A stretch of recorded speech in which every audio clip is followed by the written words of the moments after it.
sinabi ni Tatay Digong. Malakas siya sa presidente. Parang ganun.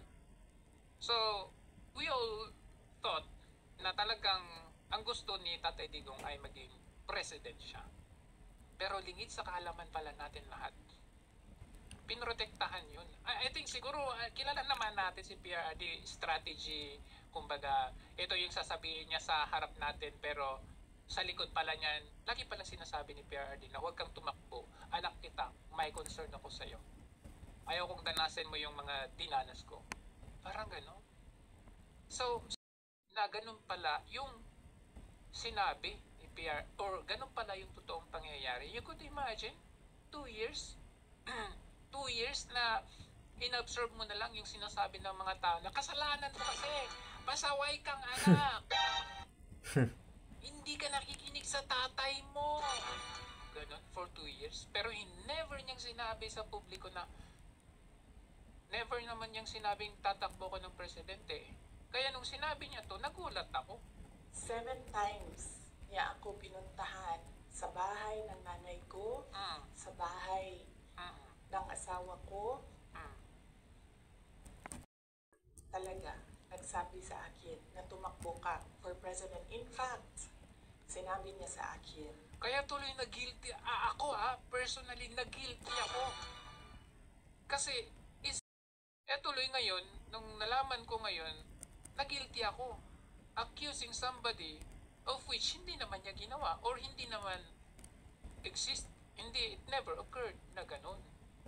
So, ako personally, I would like to say sorry sa'yo, VP Sara, dahil sinisisi kita for a reason na hindi naman pala talaga ganun ang nangyari.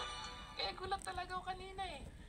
Kaya tayo lahat, mag-sorry tayo kay VP Sara kasi ganun naman pala nangyari. Kasi, nanggaling ako dyan, mahirap siya na trabaho, anak kita, naaawa ako. Oo, lahat tayo guilty talaga, Larnie. Go through what I had to go through. Yan ang sinabi niya sa akin, paulit-ulit. And sino ang witness ko to say na totoo ang sinasabi ko? Yung nanay ko. Because sa 7 discussions na yon, nandoon ang nanay ko parati. Nakaupo, nakikinig, hindi nagsasalita.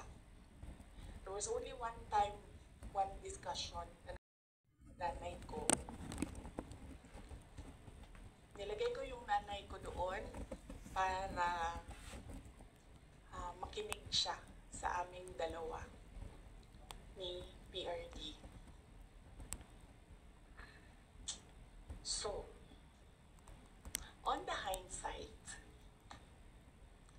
maybe ginamitan ako ng reverse psychology ni PRD, hindi ko alam. Pwedeng reverse.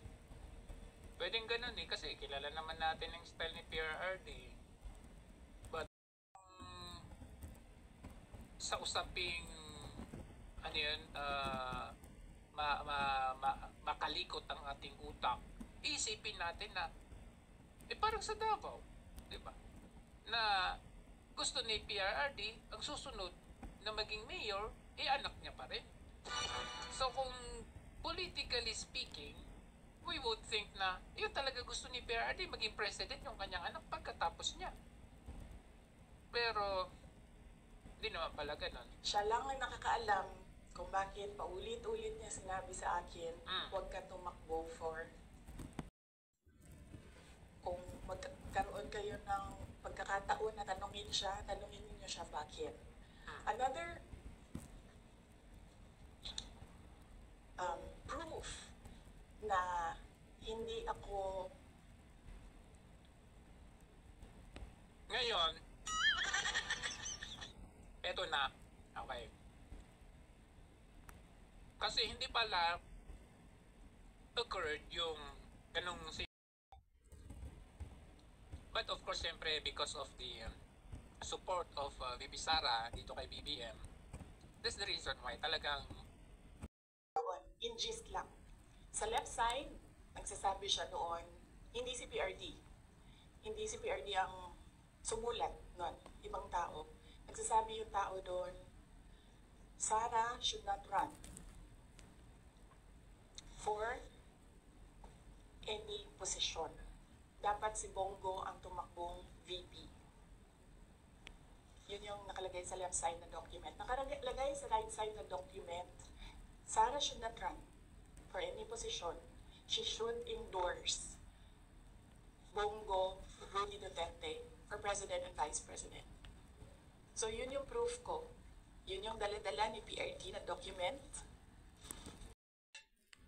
Very last meeting namin, dala niya yung document na yun. So yun yung proof ko na hindi talaga nagsabi si President Duterte na tumakbo ako. Pero